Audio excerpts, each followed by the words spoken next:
Bom dia a todos, muito obrigado aí pela presença e a participação de todos. Meu nome é Luiz Henrique, a gente está aqui no webinar de gerenciamento de acesso privilegiado, protegendo a identidade a cada interação. Eu estou com a presença do Rodrigo Aidar, que é o Sales Engineer Latam da Delinea, que vai falar um pouco sobre para a gente aí nesse contexto, juntamente com a Brasiline.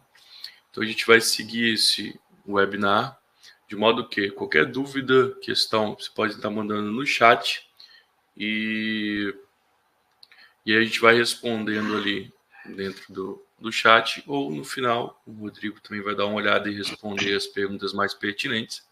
A gente vai deixar no chat também o contato da nossa equipe comercial. Se alguém tiver alguma dúvida posterior, quiser fazer um POC, quiser fazer um algo mais específico, entre em contato com a gente pelo chat ou pelo e-mail e depois a gente dará sequência nesses pontos, tá?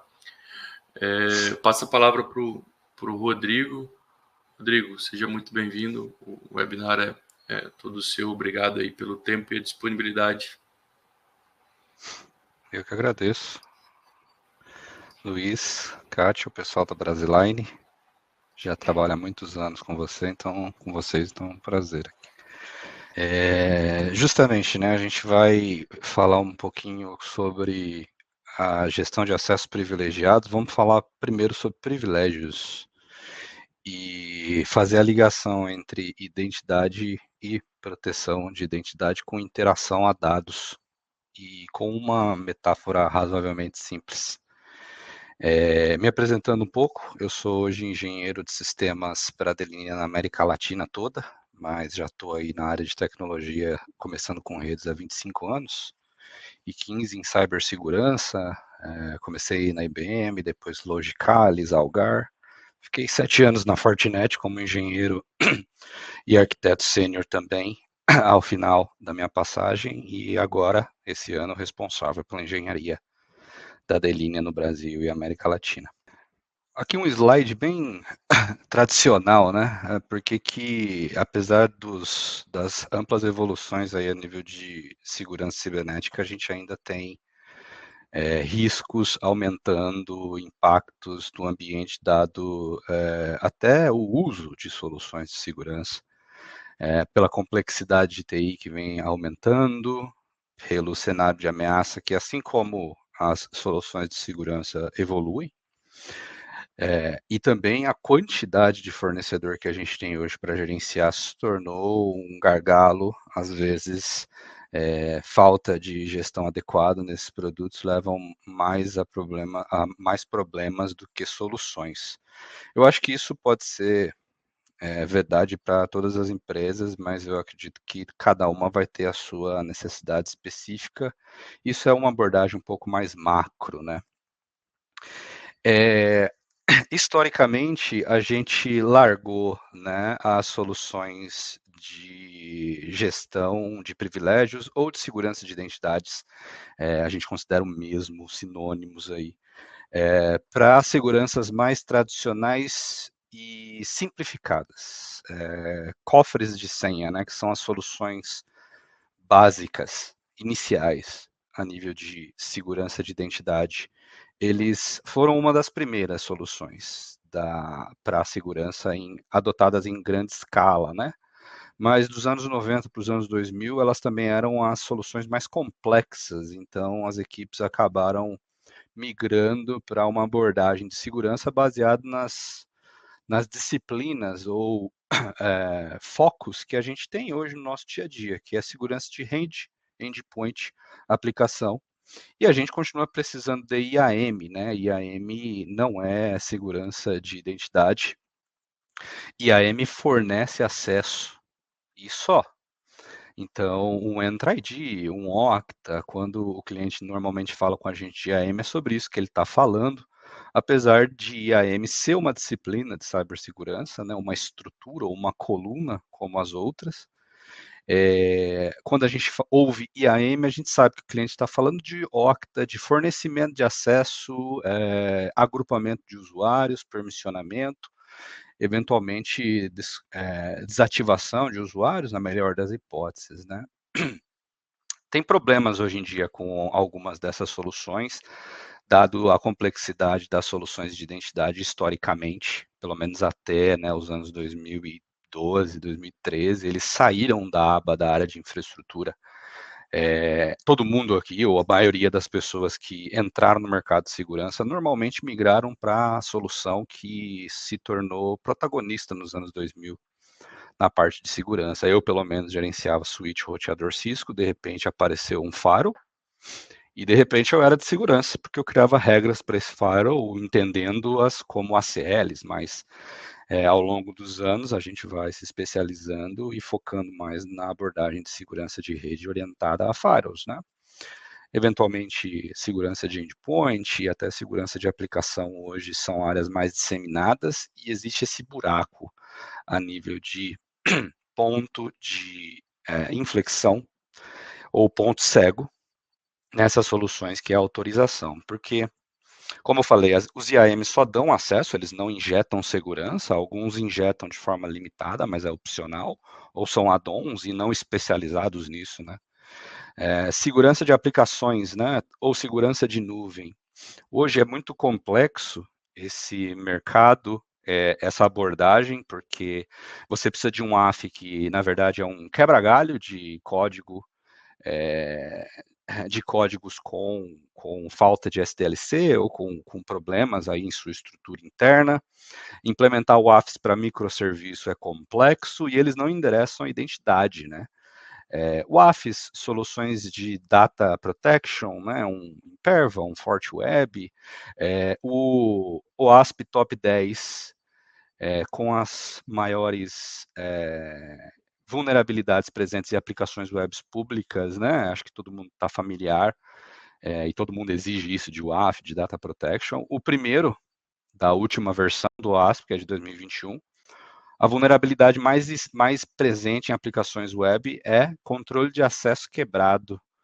E isso é muito difícil de se endereçar com o AF, e isso está relacionado diretamente à solução à gestão de autorização de pessoas, administradores, usuários de aplicações web. Seguranças de endpoint. Nós gastamos milhares e milhares com os hypes em segurança de endpoint desde os anos 80. O antivírus, e 2010 Next Generation Antivírus, a partir de 2015 EDR e atualmente até XDR. Mas se você tem essas soluções e uma falha na gestão de privilégios dentro do seu ambiente, você tem usuários administrativos locais em máquinas que podem ignorar, desativar, se comprometidos, qualquer solução de endpoint, né? Então, elas precisam conviver em conjunto com uma estrutura de gestão de identidade, com um programa que leve em consideração a gestão de privilégios e segurança de identidade. E segurança de rede, né, começou muito bem quando a gente tinha o nosso perímetro definido, mas monitorar tráfego IP hoje em dia, ele tem os seus problemas, né? 90% é criptografado, isso torna a monitoração ainda viável, mas muito cara, né, a nível de hardware.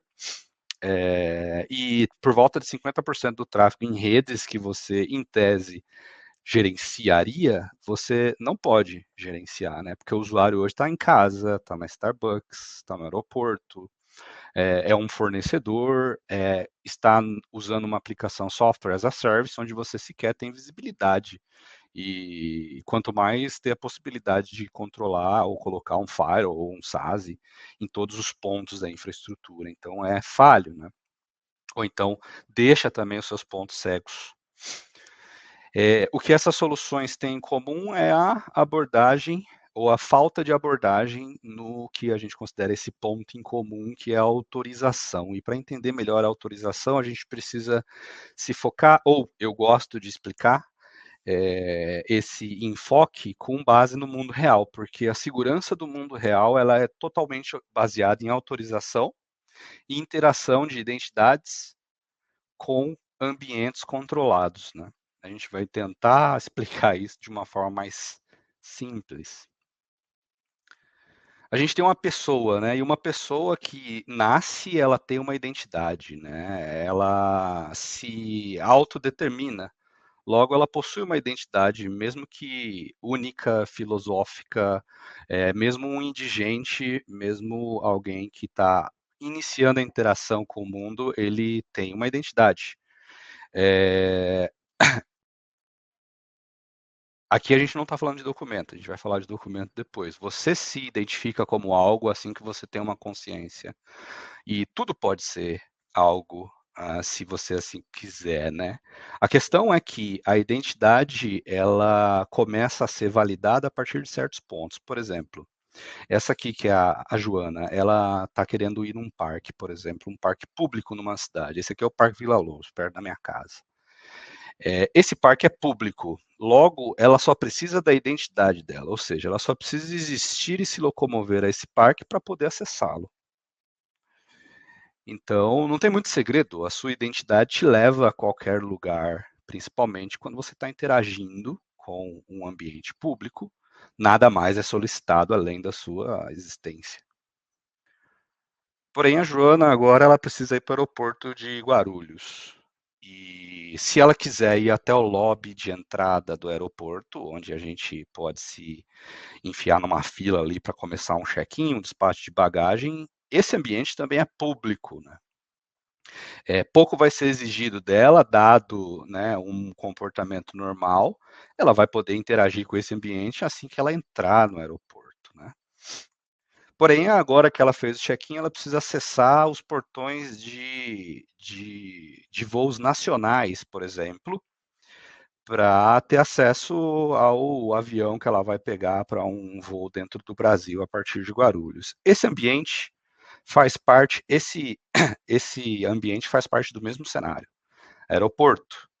Porém, existe um controle de acesso para as pessoas que precisam acessar esse ambiente, porque ele é considerado privilegiado dentro do aeroporto.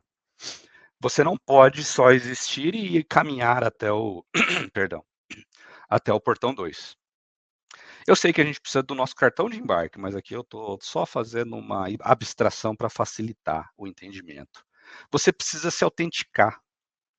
E um documento, ele é a nossa autenticação do mundo real. Ele pode estar atrelado às informações que historicamente são privadas, hoje não mais, como um CPF ou um número de RG, infelizmente se tornaram praticamente públicas e de uso massivo, mas está atrelado a uma autenticação que, em tese, só você saberia e, mesmo assim, possuir o documento a sua autenticação.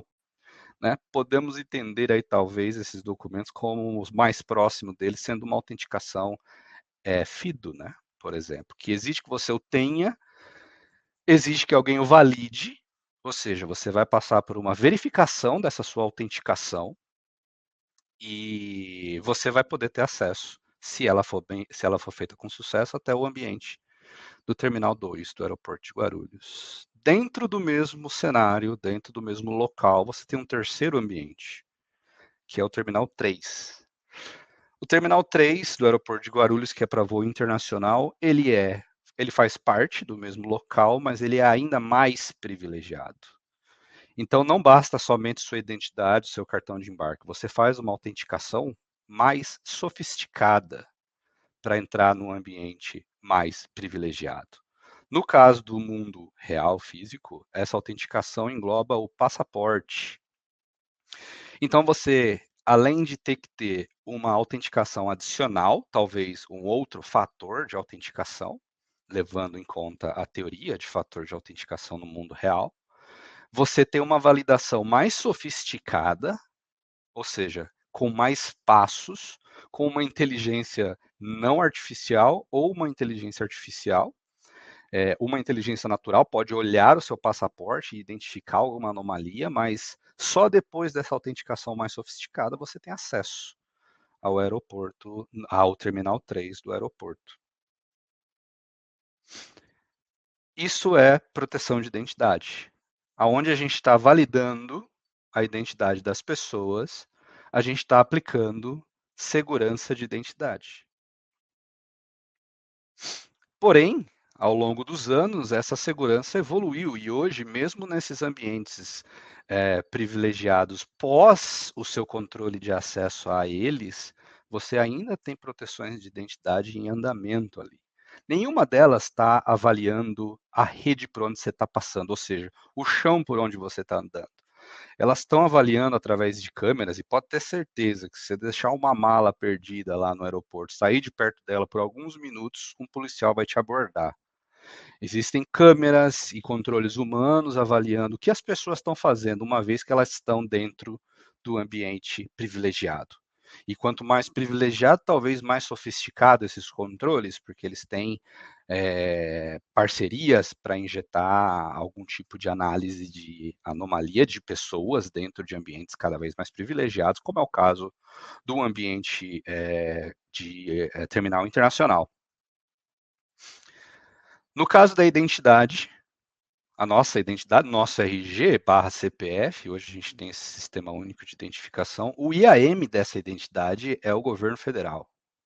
No caso do passaporte, o IAM dessa identidade é a Polícia Federal. É mais difícil você obtê-lo.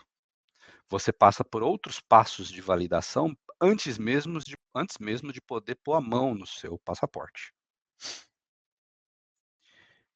No nosso ambiente digital, ele foge muito pouco disso quando a gente está levando em consideração proteção de identidade. A gente tem ambientes públicos, como, por exemplo, nosso site.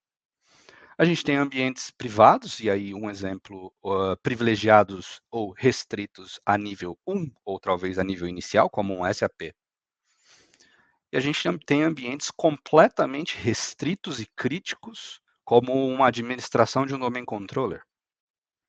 Ao invés da gente usar documentos para acessar esses ambientes, a gente usa login e senha. Ao invés da gente ter pessoas validando as nossas identidades digitais para acesso a ambientes digitais, ou seja, interação com dados digitais, a gente tem, de acordo com a classificação de cada destino, um produto de proteção de identidade. Não tê-los é um ponto cego. Então, no caso da Deline, a gente tem o Secret Server, o cofre simples, por exemplo, o básico do básico. Eu vou injetar mais autenticação, uma autenticação mais sofisticada para você ter acesso a um SAP, e eu vou gravar o que você está fazendo ali. Ao ponto de você ter um conjunto de soluções dentro da mesma plataforma que vai te dar ainda mais controle, ainda mais exigências para acessar um ambiente como um domain controller. E isso não é o suficiente. O que você faz dentro desses sistemas, ou o que a sua identidade faz fora dali, também tem que ser avaliado, como as câmeras no aeroporto. E hoje são soluções de TDR que estão começando a aparecer na boca do povo e dos vendors aí, de endpoint, talvez, mas que já são parte integral dos produtos de gestão de identidade, porque o seu acesso a um domain controller é altamente baseado naquilo que você faz ali dentro, né? Rodar um Mimikatz dentro do domain controller é ilegal. É preciso uma forma de identificar que isso está acontecendo dentro de um sistema privado ou privilegiado para que o seu acesso seja imediatamente interrompido com base na sua atividade. Ou se você está sendo se você está sendo alvo de um ataque externo, como por exemplo de password spray, alguém de fora de vários países, né, usando um AWS API Gateway, está tentando quebrar a sua senha do Entra ID. Você também, não é culpa sua, mas você também precisa ter os acessos imediatamente interrompidos, de acordo com aquilo que gere o mundo de proteção de identidade, que é o conceito de privilégio mínimo, somente no tempo que você precise, somente para aquilo que você precisa para realizar uma tarefa que o seu trabalho exige. A questão é que o aeroporto tem os seus donos e o nosso sistema digital, o dono somos nós, né? São as áreas de tecnologia que cuidam dos sites internos, dos públicos, dos domain controllers e da gestão da infraestrutura. E as identidades das pessoas, diferente do nosso mundo real, onde a gente não é dono do nosso RG, mas tem um sentimento de posse, de que aquilo, né, nos faz socialmente ativos. No ambiente digital isso não existe, logo nunca vai existir o cuidado que a gente espera do usuário com uma identidade digital. Se um usuário sai da sua empresa, ele dificilmente vai pedir para que você delete os usuários, o ID dele dos sistemas. Ele sai e tchau, né? Se você não deletou, não é responsabilidade dele deletar, e também não é problema dele se alguém abusar de uma conta que não existe mais, de um funcionário que não existe mais na empresa depois de 6 meses. É um problema nosso, né, como gestão como equipes de TI, equipes de identidade, equipes que dão acesso e que gerenciam os sistemas para as pessoas que precisam, no final das contas, trabalhar para o negócio. O grande problema é que, além da gente ter que se preocupar com as pessoas que acessam os nossos sistemas, no ambiente digital, coisas acessam nossos sistemas. A gente não tem uma cadeira que vai no aeroporto, né? Logo, ela não precisa de uma identidade, ela também não vai num parque, ela também não vai numa empresa, ela não precisa passar por uma catraca, ela não precisa de um documento, porque ela não interage, entre aspas, com dados controlados. Mas um script, uma API, interage.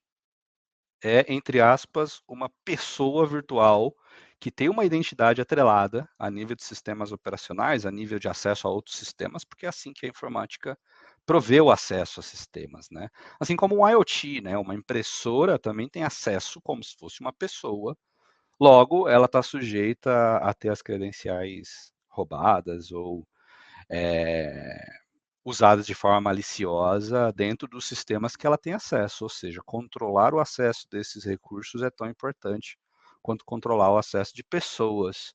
Eles podem não logar com mão no teclado, mas eles logam. Alguma coisa define a senha dessas entidades não humanas dentro do nosso ambiente digital. Bom, no ambiente digital em si, então, a diferença é que nós temos identidades. A gente classifica identidades com base em políticas de negócio, usuários privilegiados, todos os usuários e máquinas, né? Os IoTs que acessam o nosso sistema, as APIs, os scripts, enfim, tudo aquilo que possui uma identidade e não está atrelado a uma pessoa. Normalmente os IAMs vão dar esse acesso, né? E a gente tem vários aí no mercado, e usuário e senha pode ser considerado um commodity, tudo pede usuário e senha, isso não faz de usuário e senha um controle de acesso eficiente.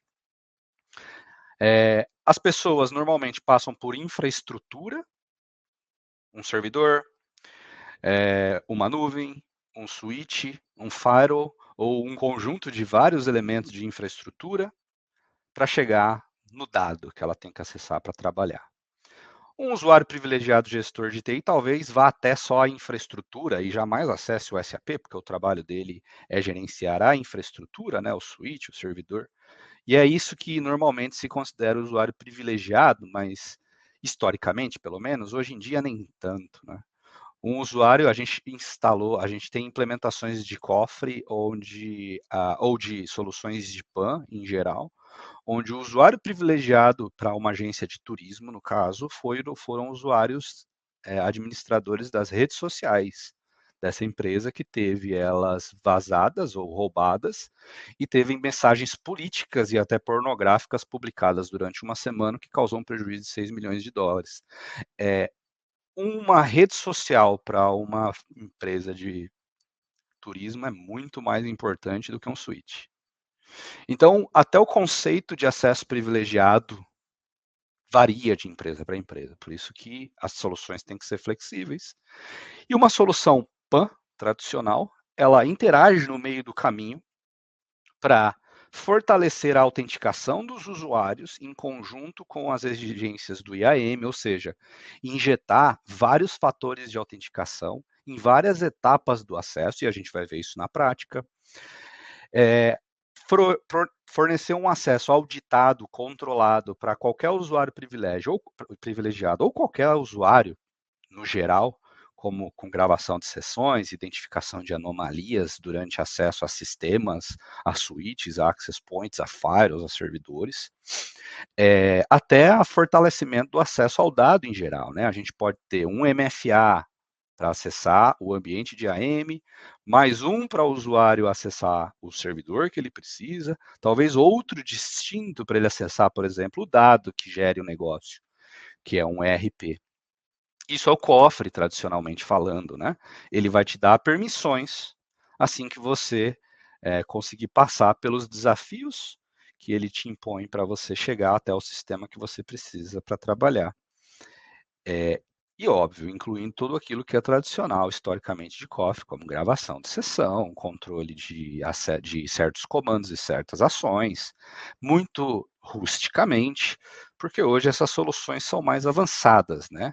Novamente, voltando para a analogia do aeroporto, a gente precisa monitorar essas identidades enquanto elas estão acessando os nossos sistemas ou enquanto um administrador administrando algo na infraestrutura. São soluções atualmente de CIEM, ou Cloud Infrastructure Entitlement Management, que gerenciam erros, falhas e acessos de privilégios em IAMs. Os IAMs em si têm uma capacidade restrita na possibilidade de gerir o que tem de privilégio esse usuário que ele não deveria. Ele dá o privilégio. E o ITDR que a gente falou está monitorando não só o que o usuário está fazendo dentro do sistema ou até fora dele, né, como potenciais ataques a usuários, para que o acesso de um usuário seja contextual, ou seja, ele está logado, ele está dentro do sistema e o PAN proveu o acesso mais fortalecido, mas se algum dos contextos das melhores práticas de TDR se altera, eu interrompo esse acesso imediatamente. Por exemplo, credential stuffing. Credential stuffing é o vazamento de uma credencial por outra empresa, mas a plataforma tem a capacidade de identificar se algum e-mail da sua empresa faz referência a um potencial usuário seu, ou seja, vazou uma empresa e é muito provável que o usuário reutilize a senha. Alguém foi atrás na Dark Web, no Have I Been Pwned, desse usuário para tentar coletar a senha dele e talvez atacar o seu ambiente. Então você pode forçar a interrupção da sessão, a troca da senha desse usuário, e só depois ele pode voltar a ter acesso administrativo ou até acesso aos sistemas no geral. Assim como você tem a monitoração dos sistemas em si, e aí a gente tem soluções de IGA, que é Identity Governance e Administration, que determina ciclos de vida, né, e excessos ou controle de privilégios de pessoas dentro das aplicações. E GRC, que é o famoso Separation of Duties, exigido por governança, porque é exigido por SOX e outras leis, e boas práticas como NIST, no que diz respeito à gestão de identidade. É um assunto bem amplo, também está na plataforma, não é o foco do nosso webinar, mas falamos dele se vocês precisarem de algo especificamente assim, né? Bom, e por que é importante, né? Do ponto de vista de identidade, o que está cada vez mais trazendo as empresas de volta para olhar para a identidade? Elas estão continuando sendo atacadas? Existem problemas e problemas acontecendo mesmo pós-investimentos enormes em segurança de rede, endpoint e aplicação. Porque antes a gente tinha nossas identidades dos nossos serviços de diretório, hoje não é mais viável, porque os nossos on-premises foram basicamente degolados para darem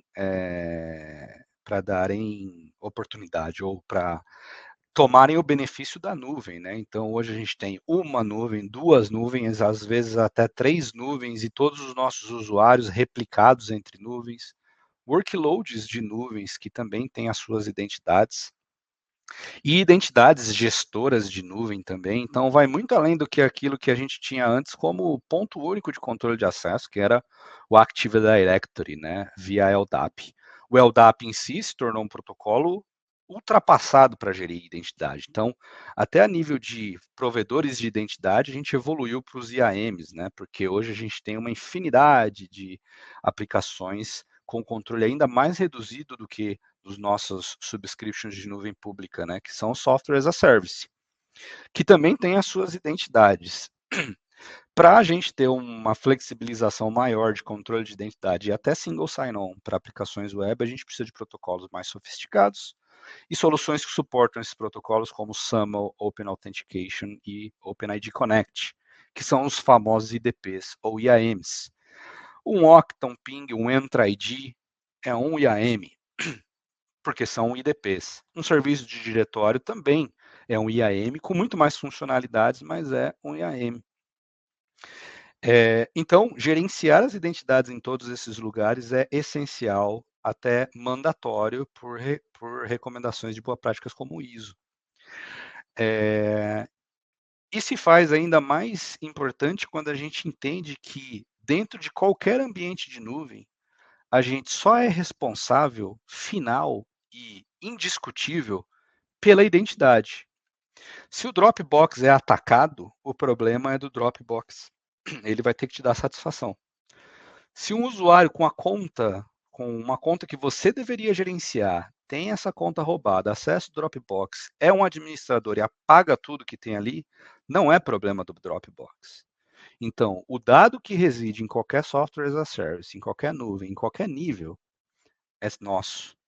E a identidade que a gente cria para qualquer usuário, em qualquer nível, em qualquer nuvem, também é nossa. Então, esse perímetro é muito mais granular hoje em dia, porque aqui a gente não vai ver rede no software as a service, a gente pouco vê, mesmo nas nuvens públicas, quando a gente está com serviços como serverless computing, ou microcomputação, ou microserviços, enfim.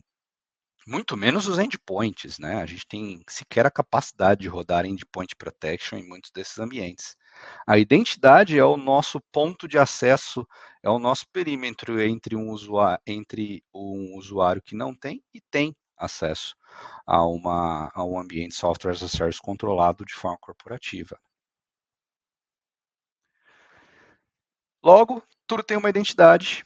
A gente não está mais focando nesse ambiente central, que é o que historicamente a gente tinha como usuário privilegiado, usuários de TI, usuários administradores. Identidades humanas e máquinas se multiplicam para fora do nosso ambiente, entre aspas, privilegiado, administrativo, para a gente ter que fornecer privilégios e, às vezes, sem uma política, sem controle para IoTs, para scripts, para grupos de trabalho, colaboradores internos e externos, entre outros tipos de identidades que se proliferaram na rede, porque a rede é mais complexa, o ambiente digital é mais complexo, aquilo que acessa a nossa infraestrutura digital é cada vez mais complexo e existem mais dispositivos e pessoas e scripts e elementos com acesso aos nossos dados. A ideia, então, assim como num aeroporto, é proteger a interação entre identidade e dado. Definir privilégios para pessoas para que um ambiente que provavelmente hoje está assim, né, com o potencial de um atacante ter acesso a uma conta em tese não privilegiada, mas que, por uma falha de gestão de privilégios, tem um privilégio excessivo, faz com que esse atacante consiga se movimentar lateralmente dentro de um ambiente, até ele ter acesso a uma conta que estava fora dos planos de controle de todo mundo, que é uma API, por exemplo, um script, que tem um privilégio elevado e pode levar a uma movimentação lateral a um usuário de domain controller, a um usuário de nuvem que vai dar acesso a um banco de dados, um potencial de criptografia e vazamento. Qual que é o foco, então, né, das soluções de identidade?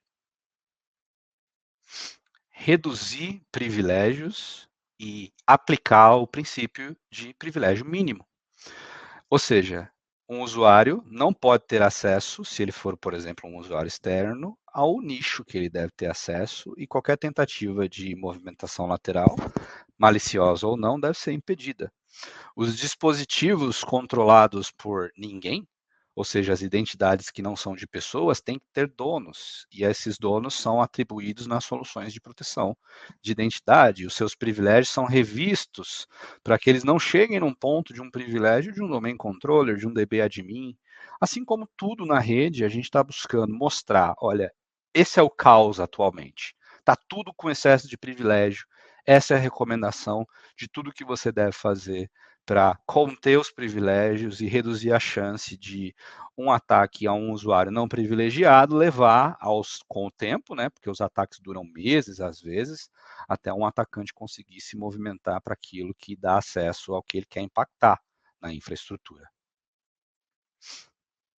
E como isso se dá na prática? Então vamos ver os casos de uso. A parte final da apresentação, talvez a mais interessante. Como que a gente mitiga, então, ameaças em identidades privilegiadas, levando em consideração aquelas identidades, por exemplo, que você quer ter um controle se um atacante chegar a elas, como um domain controller, um firewall admin, enfim, aqueles tradicionais usuários privilegiados do nosso ambiente de TI, que é onde começa o nosso plano de segurança de identidade, onde se inicia a postura de identidade. Com a plataforma da Delinea, ou melhor, as melhores práticas é pensar como um atacante sempre, e aí a gente tem frameworks que trazem para a gente essa visão de uma forma mais estruturada, muito mais fácil do que a gente ter a nossa inteligência interna. O Mitre, por exemplo, é o framework que faz isso para a gente. Prevenir roubo de credenciais é uma excelente iniciativa, e isso também é provido, né? Ou capacidades para isso são providas por funcionalidades clássicas dos PANs. Reforçar privilégios mínimos, a gente vai ver na prática, que também faz parte dos processos iniciais de um PAN, monitorar e analisar constantemente os usuários administrativos e garantir que eles não estão saindo do padrão do ponto de vista de privilégio mínimo. Como? Pequeno exemplo, tá? Um usuário, para acessar o servidor que ele tem acesso, ou que ele deve ter acesso, ele agora acessa esse servidor por uma plataforma on-prem ou em nuvem. E para se autenticar na plataforma, você tem vários métodos de autenticação. Aqui, por exemplo, o usuário vai se autenticar usando um On-Device Authenticator, que é, nesse caso, o leitor de impressão digital do Mac, que é utilizado com o protocolo FIDO. É uma funcionalidade provida pela plataforma da Delinea para que você se logue nela mesma ou em outras etapas da gestão de um ou outro servidor, como a gente vai ver. Perdão. Então, o usuário acessa a plataforma com o FIDO, e aí isso pode ser um YubiKey, pode ser um HID, qualquer solução compatível com FIDO 2, pode ser OAuth, um Google Authenticator, um Microsoft Authenticator. Aqui a gente quer validar o usuário de acordo com uma máquina também, então o FIDO é o protocolo que permite isso. Ele vai ter acesso ao servidor que ele quer gerenciar nesse dia de trabalho. Ele vai fazer a execução desse servidor, que é um servidor Unix, e antes de poder ter acesso ao servidor, ele novamente é requerido uma autenticação. Pode ser a mesma, pode ser outra. Então a gente tem hoje MFA Bombing, a gente para Open Authentication, para MFA em OAuth, Google Authenticator, Microsoft Authenticator, e um pentester bom consegue o duplo fator de autenticação da pessoa ligando para ela, ou fazendo um phishing para pedir um código que está aparecendo ali. É muito fácil burlar MFA, né? Fácil, óbvio, entre aspas, mas viável. E a gente pode pedir um FIDO aqui novamente para ele acessar esse servidor Unix, que pode ser o nosso MySQL, pode ser qualquer servidor crítico, ou não. É mesmo? Ele não deixa dar play de novo, ok. Então, uma vez que ele lança esse servidor Unix, mais uma vez ele precisa executar um fator de autenticação. Nesse caso, a gente seleciona o mesmo, e a gente tem outras opções, que é, novamente, a autenticação por impressão digital, FIDO no macOS. Poderia ser o Windows Hello no Windows, que tem o mesmo conceito por imagem do rosto. Ele pode lançar essa sessão pelo PUT, por uma aplicação chamada Connection Manager da Delinea. Nesse caso, ele quer acessar por web. Então, a gente também tem essa possibilidade de você sequer ter acesso Layer 3 a esse usuário, a esse servidor, e ter a renderização dele via web. Novamente, eu tenho uma autenticação para logar nesse Windows. Dessa vez, o usuário teve que selecionar SMS, foram dadas opções restritas a ele. Então, ele selecionou SMS, recebeu um código e conseguiu logar no servidor. Ele quer elevar privilégio nesse servidor. Ele não consegue. Ele usa o shortcut da plataforma para fazer o mesmo comando e, novamente, ele precisa reautenticar com um fator de autenticação distinto. Nesse caso, ele seleciona um SMS, que gera outro código, envia para ele e permite que ele eleve privilégio.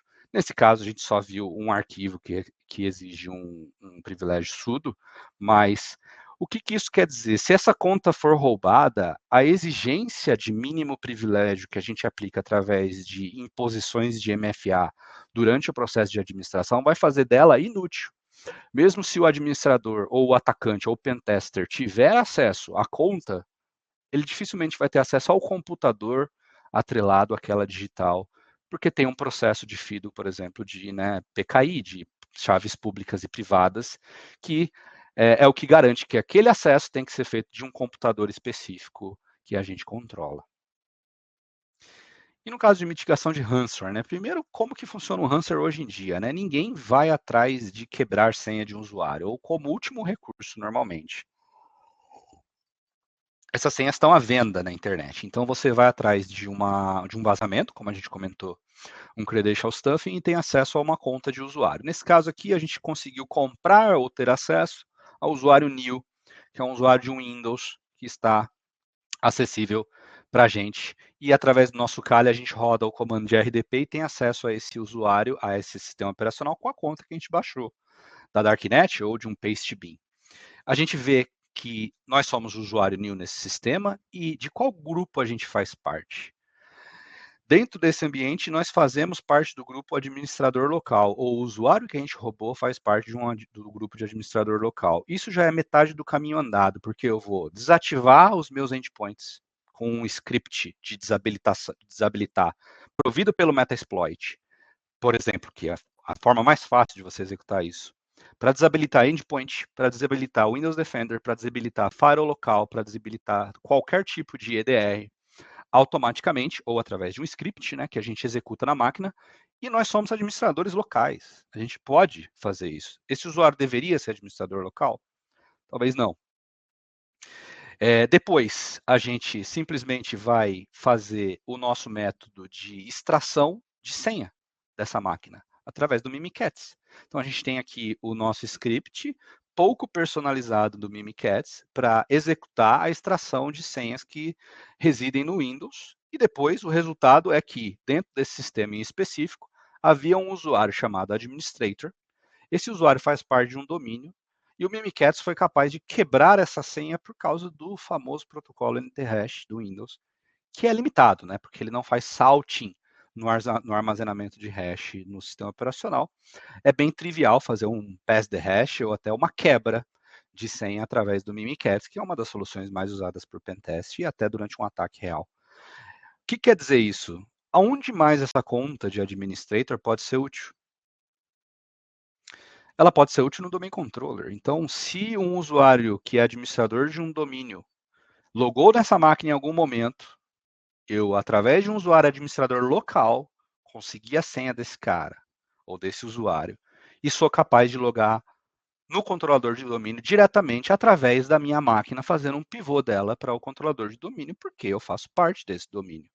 Com esse acesso, eu normalmente já tenho ele aqui. Demorou poucos segundos, pode demorar um pouco mais, eu posso precisar de outras movimentações laterais, mas uma vez que eu as consigo, a única coisa que eu preciso fazer é, através do meu pivô, lançar, nesse caso aqui, o Crylock, um ransomware muito utilizado hoje em dia, diretamente no domain controller, e a empresa ela deixa de funcionar.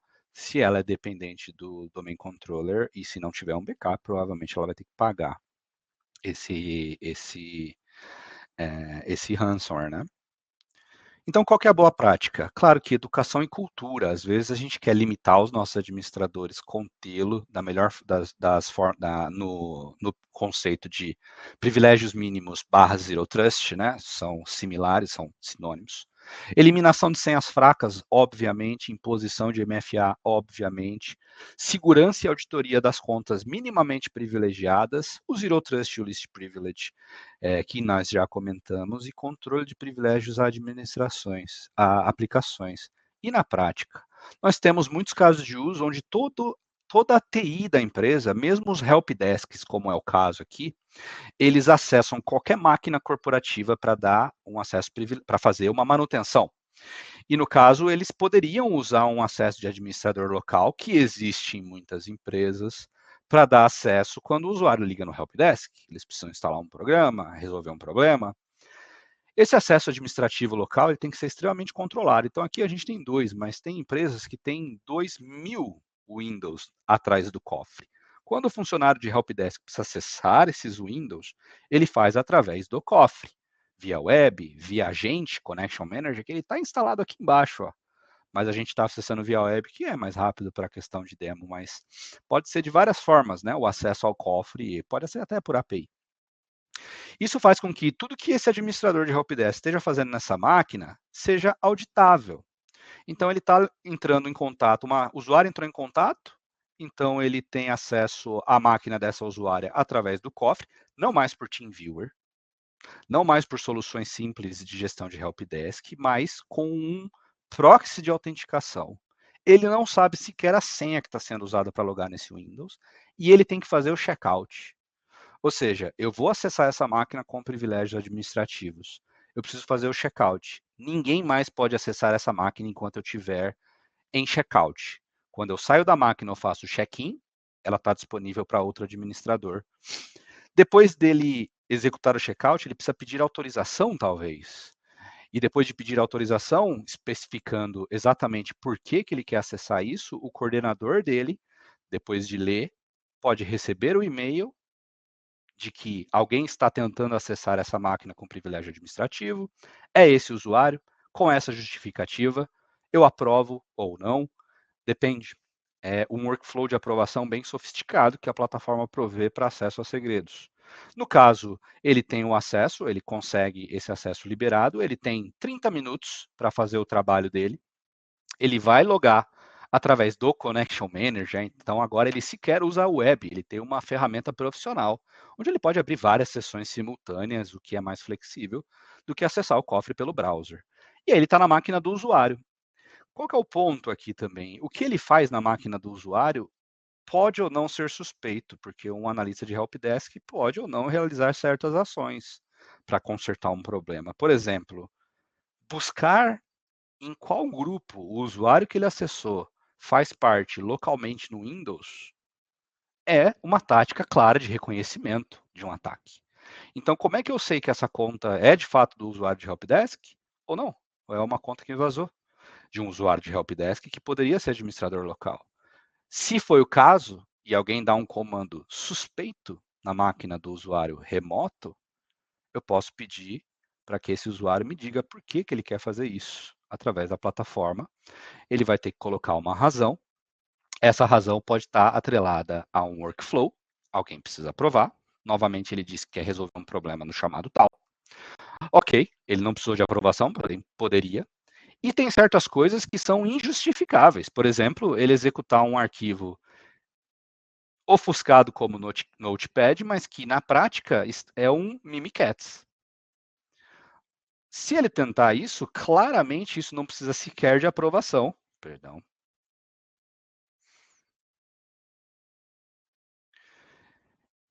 Isso automaticamente tem que ser bloqueado, você como administrador de helpdesk. O que você quer com o Mimikatz, né? Então, o que vai vir não é um pedido de aprovação, é um denied. Você é um administrador da máquina, mas isso você não pode fazer. O que passa por cima do AC do Windows, que é 880. Ou você é administrador, ou não. E até do Linux. Ou você é administrador sudo, ou não. Então, o que esse usuário pode fazer? Por que, por exemplo, um administrador de banco de dados pode trocar o IP de uma máquina? Isso é impor o privilégio mínimo. Não só just in time, né? Só no momento que o usuário precisa, mas só o suficiente, just enough, para executar o trabalho dele. Não tem por que um administrador de helpdesk executar o Mimikatz, não tem por que um administrador de banco de dados trocar o IP de um servidor. Isso é muito flexível na prática. Tá? E a nuvem, né, que a gente falou, dos IDPs. A gente ignora os riscos, a gente está tão acostumado no nosso AD, com as nossas soluções on-prem, até com o Azure AD, que felizmente ou infelizmente está sendo exigido, né, a migração das soluções on-prem. E a gente acaba ignorando que todos esses sistemas são, na verdade, duplicações das identidades locais e até triplicações, quadruplicações das nossas identidades locais, porque eles são gerenciados, às vezes, por equipes de desenvolvimento, equipes de negócio, de forma descontrolada.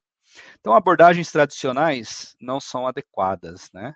A gente precisa de uma abordagem própria, no caso, os QAs ou os ITDRs, no caso da Delinea é o mesmo produto, né, com as duas funcionalidades. O QAm extrai tudo que você tem na nuvem, o ITDR monitora o que está acontecendo com as identidades e faz a correlação entre um usuário e um privilégio, um usuário e um ataque externo, enfim. Nós precisamos de abordagem própria. E essa abordagem é, primeiro, descoberta e análise constante. Surgiu um usuário novo? Alertar. Deveria ter sido criado? Até para retorno de investimento, esses IDPs cobram por usuário. Por que eu tenho 5.000 funcionários e 7.000 usuários humanos criados no Entra ID? É porque está faltando higienização. Redução de impacto de ameaças é redução de privilégios através de uma interface que te diga, esse usuário aqui, ele é administrador, mas não logo há 6 meses. Ou então nunca usou esse privilégio administrativo que, em teoria, ele tem, ele teria a capacidade de usar. A monitoração constante e a capacidade de enviar dados, de enviar informações e inteligência sobre potenciais ameaças e excessos de privilégio, timelines de acesso de usuário, que são tão importantes e às vezes até um buraco para os nossos SOCs, que têm os acessos a anomalias de rede, anomalias do que o usuário ou um script executou num endpoint, mas quando que esse usuário logou? Se ele estava com um ataque de brute force 2 dias antes dele ser de fato explorado. Isso não é uma informação extremamente valiosa para definir o timeline de um potencial ataque. Essas soluções tapam esse buraco. Como, né? Na prática. Então, veja aqui, a gente tem um dashboard completo de identidades humanas e não humanas. Dentro das nossas identidades, o que um atacante poderia fazer a nível de MITRE, como, por exemplo, evadir defesas, ter acesso às nossas credenciais, executar persistência, dependendo da credencial que eu tenho selecionada, qual é o potencial de impacto do ponto de vista de acesso e movimentação lateral e tudo aquilo que faz parte, né, do MITRE ataque. Quais são as minhas contas mais arriscadas no ambiente, ou mais críticas, né? Quantos dispositivos eu tenho on-prem e em nuvem? Servidor, workload, disco, VNIC, o que quer que seja que foi criado na nuvem? Quantos roles ou permissões criaram na nuvem? Quantas políticas de acesso, do ponto de vista de políticas de acesso dos meus usuários? Quantos são administrativos?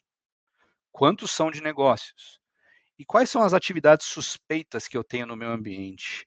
12 das mais de 210 mil atividades dentro de 30 dias, entre logins e pedidos de acesso, por exemplo, são atividades suspeitas que eu posso segregar e ter uma visão específica de quais foram elas, né?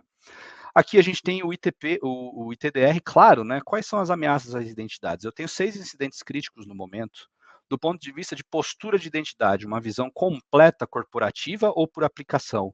Eu estou com base em 500 checks, baseado, não existe boa prática de fabricante, tá? Não aceitem esse tipo de iniciativa.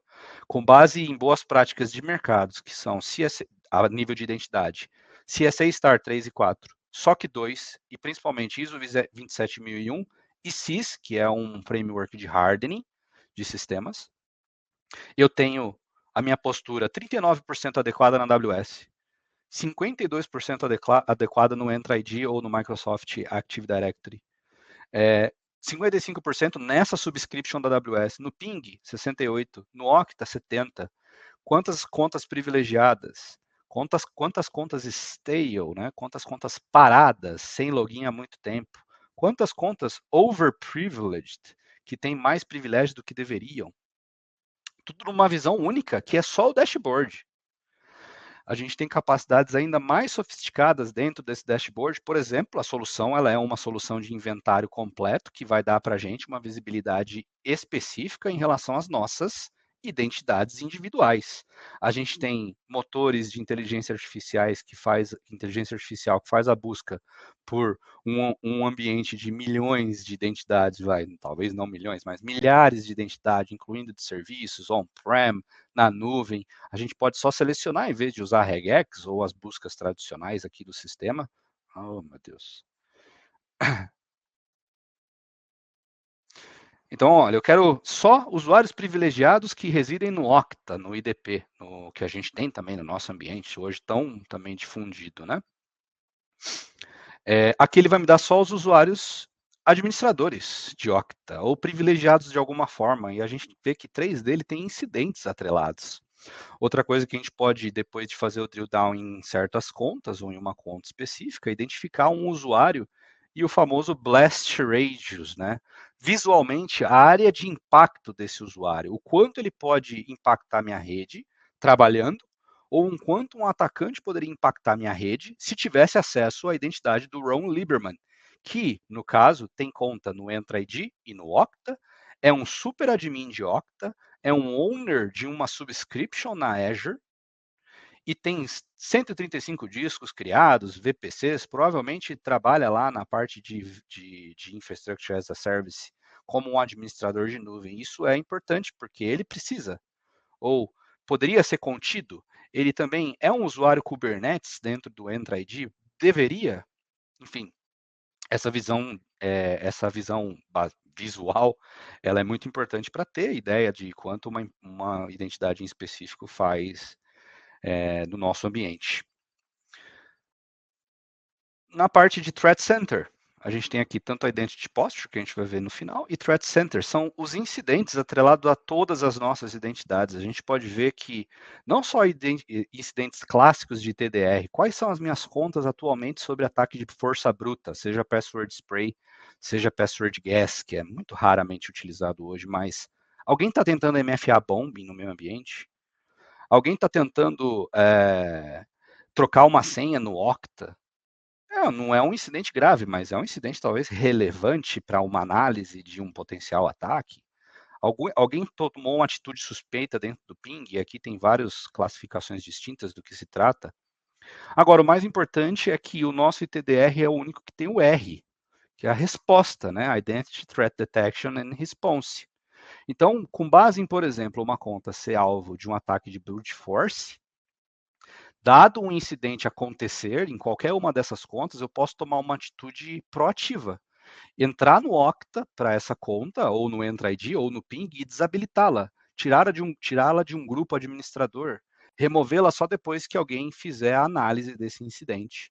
E a gente tem a postura de identidade, que o pessoal de TI, as gestões, os auditores adoram. Eu não quero ver incidente por incidente, mas o que eu tenho que fazer para estar de acordo com o compliance que eu sou sujeito dentro do meu ambiente? Então, eu tenho mais de 500 checks, como a gente falou, entre todas as compliances, boas práticas de segurança, e eu estou aqui, por exemplo, nesse ambiente, incluindo todas as minhas aplicações web, 78% em compliance com todas.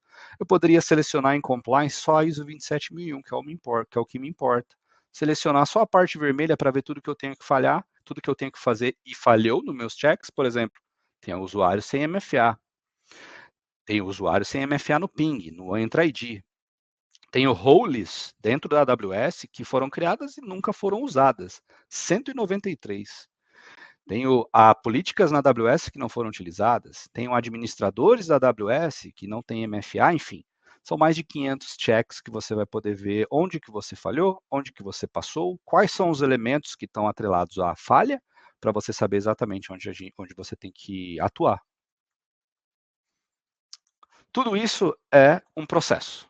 Então, a gente não vai entrar em detalhes, né? O nosso tempo já acabou, ou está em processo aqui já passou um pouquinho da 1 hora que eu previa, mas o PAN normalmente é a empresa que sai de um processo de alto risco, ou ela tem uma solução que não conseguiu implementar, e parte para a parte fundamental, até a parte aprimorada. Esse modelo de maturidade foi criado em conjunto com Gartner e com Pinnacle, que é uma outra entidade de identidade.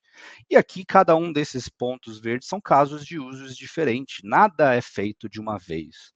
Por mais que todo fabricante gostaria de aplicar toda uma plataforma de uma vez, isso é inviável do ponto de vista operacional.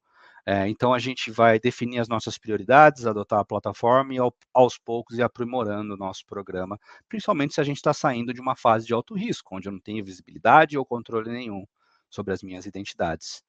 E através da plataforma da Delinea, a Delinea hoje ela tem basicamente um único produto, né? Que é um produto que integra tudo isso que a gente falou em módulos ou add-ons ou dentro do próprio cofre, né? Então a gente faz a parte de segurança de credenciais de serviço, de máquinas e o cofre de acesso de usuários, o módulo de acesso remoto que vai prover VPNless, gestão em elevação de privilégio, que a gente mostrou também, tanto para máquinas Windows, Workstations, Mac, quanto para servidores Linux e Windows, quanto para ambientes de nuvem. A parte de proteção de identidade, que é o ITDR, capacidades que estão utilizadas entre todos os produtos da Delinea. E é para isso que a gente fica à disposição depois também para falar de cada um desses elementos, que cada um deles faz parte dos casos de uso, dos poucos casos de uso que a gente viu nos vídeos aí anteriores. E a plataforma que levou a Adelinha de 2023 para 2024 a uma evolução bastante significativa. Esse é um Gartner de 2 semanas, que colocou a Adelinha à frente dos principais concorrentes a nível de habilidade de execução, o que é uma movimentação única, mas essa estruturação em plataforma, uma solução única, a facilidade que a gente tem e o investimento em América Latina são pontos no relatório que justificam essa movimentação entre os principais concorrentes a nível de gestão de identidade ou PAN. A nossa solução é muito simples de implementar e requer muito pouco recurso do cliente, tanto de hardware e software quanto de pessoas. Então, vale a pena levar isso em consideração, porque aquilo que fez o cofre morrer para as equipes de infraestrutura nos anos 2000 é a complexidade de gerenciar historicamente esses cofres. A Adelinea era a Centrify e a Thycotic, que em 2022 e final de 2021 se uniram, e em 2022 criaram a plataforma, que são esses produtos que eu mostrei para vocês hoje aqui, pelo menos um pequeno gosto de cada um. Eu agradeço novamente, então, a Brasiline e a Adelinea. Deixo aqui os meus contatos, rodrigo.raidar@adelinea.com e o meu LinkedIn. Se alguém precisar de alguma coisa específica, pode entrar em contato ou entrar em contato com a equipe da Brasiline para agendar uma reunião ou uma POC. Obrigado a todos pelo tempo e a disponibilidade.